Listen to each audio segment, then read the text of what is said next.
There you go. Hey, Avichai, how you doing? It's been a long time. Yeah, it's been a long time, and we're trying a new platform for our podcast recordings. So I think we should just dive into it and see how it goes. Yeah, so we took a break and we're getting back into it this year. We have some new systems and new resources, so hopefully they'll be a lot more consistent and a lot of interesting topics to talk about. Avichai, I wanted to talk to you about the recent ISC West visit. So for those of our listeners that don't know, ISC West is one of the premier, how would you define it? Like a premier trade show with a lot of suppliers showing off their wares?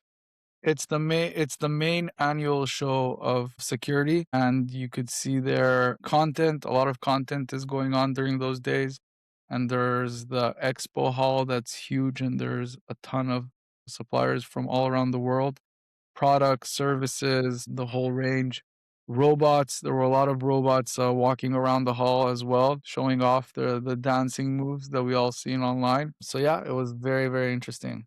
This for us is important for several, like, tell me if you agree, like there's two main parts. One is that obviously we want to hook up with our suppliers and get to see what's new in the industry, what's developing. There's also the client side where a lot of clients might be visiting as well and also trying to see what's going on in the market. So it's a good opportunity for us to meet with our customers and also with suppliers. Would you agree? I think that's right.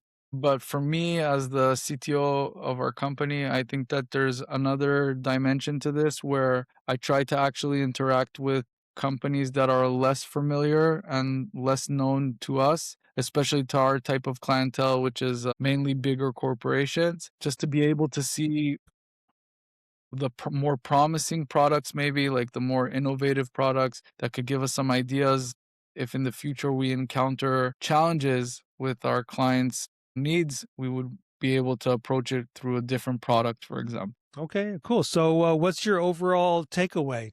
How would you summarize this year's experience versus the previous years? So I think we're in interesting days globally since the real AI boom, let's say, the ChatGPT announcement. Since then, there's been a lot going on functionality wise, not only hype wise. So in our industry, especially in the camera analytics areas, we've been using the word AI broadly pretty much about everything. And at the show, you saw that I don't think there was a product out there that didn't have on their billboard AI, you know? And we've been using that term so easily, so loosely, and I just kind of want to emphasize from my opinion how I see the products, the vendors basically utilizing AI for their needs. The main area where you would see the AI come in place is in the prompt area, and that's around being able to communicate with the systems. If in the past you would communicate with the system in a way that's more structured, like SQL,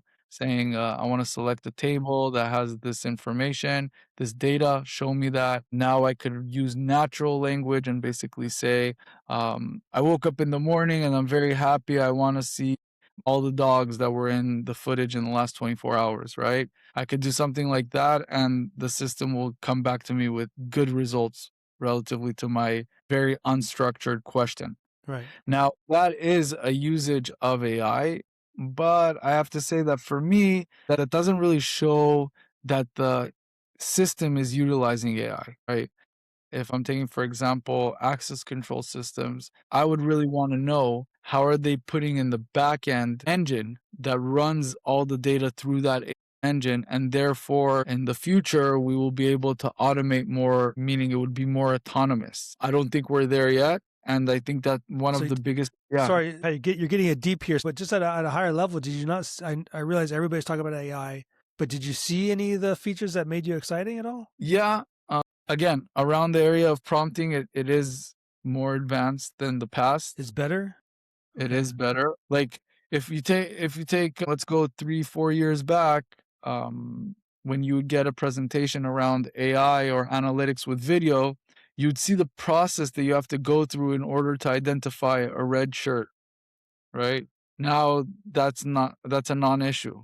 So the investment that's required to have that kind of function is way lower. Right. And did you get your hands on anything? Were you able to test drive some of these systems Yes, look, that's what I do on a routine base. So every day? it's not like I don't want to go to the show in order to like try and key in stuff into products. I believe that the focus, the attention that vendors have at the show is very limited. So I don't really try and challenge or interact in that way. But yeah, going exploring a little bit, we could talk about the loudest company in our industry, which is Verkada these days. They had a huge booth where what they did is they built like the Louvre, the Paris museum, and because they had a robbery there, what was it, 6 months ago or so? So they did a whole thing of like, what if Verkada systems would be installed in the museum? So I actually went to the guys there and I was like,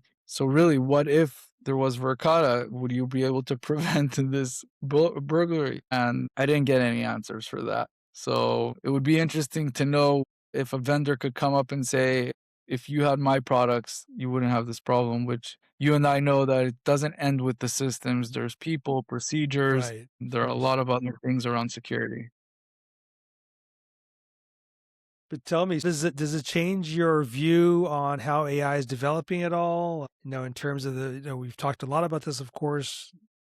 I'm trying to estimate where things are going. Has any of your thoughts about this changed or evolved in any way? I think that there was a panel around AI that I joined, and the discussion there was mainly from a product point of view. And I think that in the past, new technology that came up, it was very hard to adopt in our industry. And you'd see a pushback from the clients, right? You'd see that lack of hunger to innovate and to work on that. But with the AI solutions that we have today, it becomes more just part of it. It's not something that requires so much training or overkill on the client side. So I think they would be pretty much incentivized by that. But again, I do think that there's a architectural challenge with with the bigger products that we have today in the market. And I believe that actually the ones that are going to work faster to change their stack, their architecture stack, will allow them to evolve to what we need in this generation.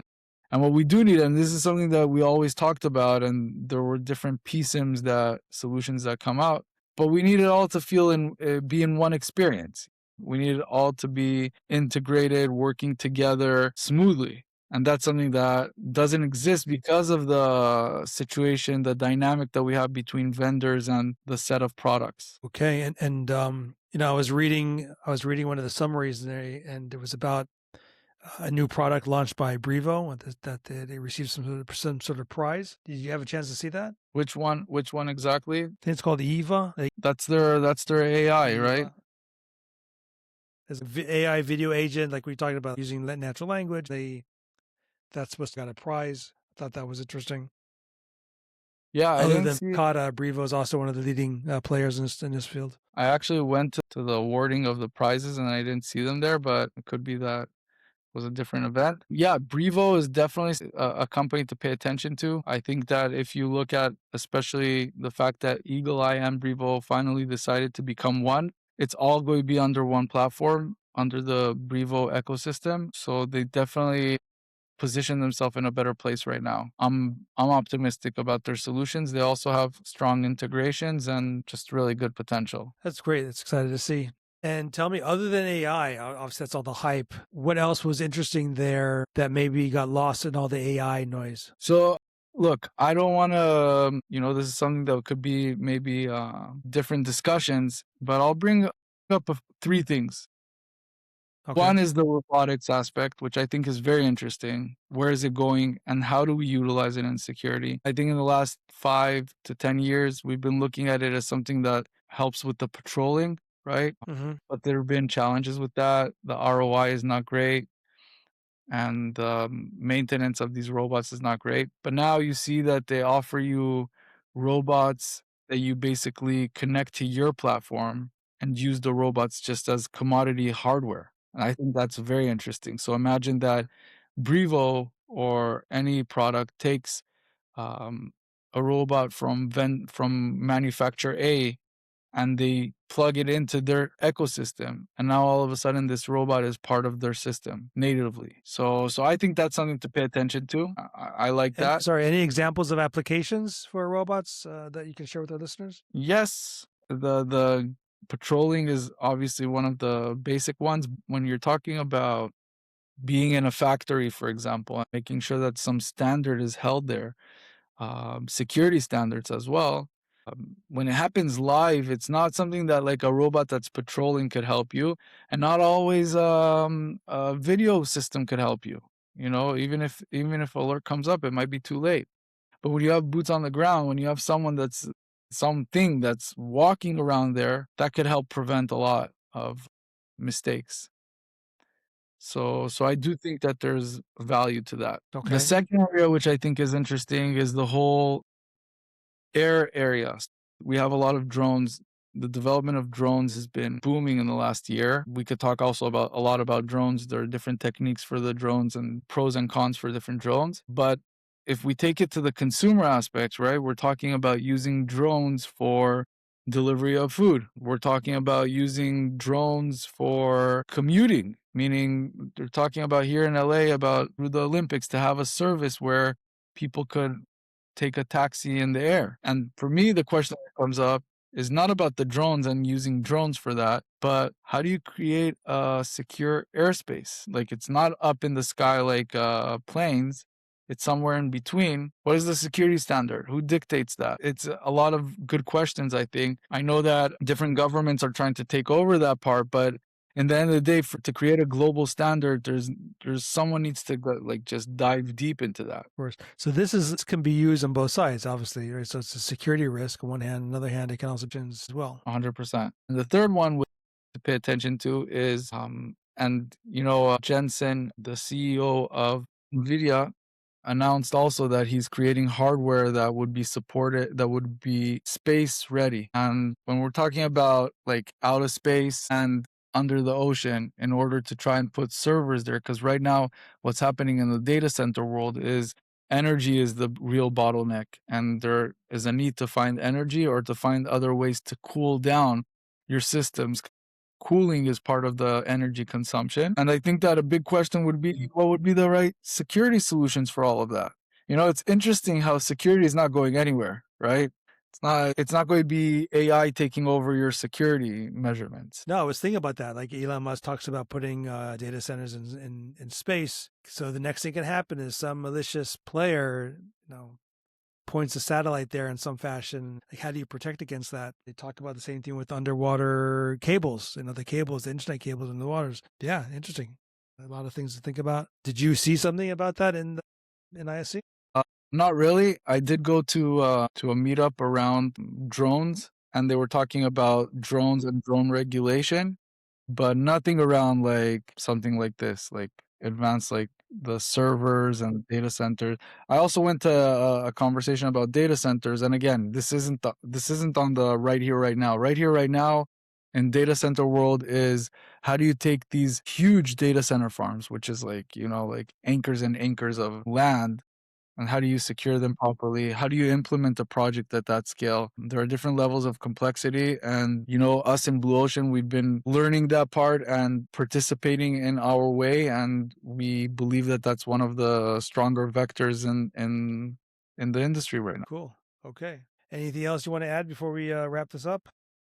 No, I just think that it's time to pay attention. I think that in security, we need to be more innovative and meaning try the AI, try the different tools out there, experiment with different things that will lead to a lot of benefits for your environment. So yeah, just keep on exploring. Experimenting, exploring for sure. That's great. Okay, my friend. Thank you again for attending this. Hopefully, next time we can go a little bit deeper in some of those topics and talk about some applications and how it can help the folks here in Asia and the differences that we're seeing. There's still a lot of things to be looking at, and we will be monitoring this space as normal. Yeah. Okay, so until next time, stay safe, my friend. Thank you.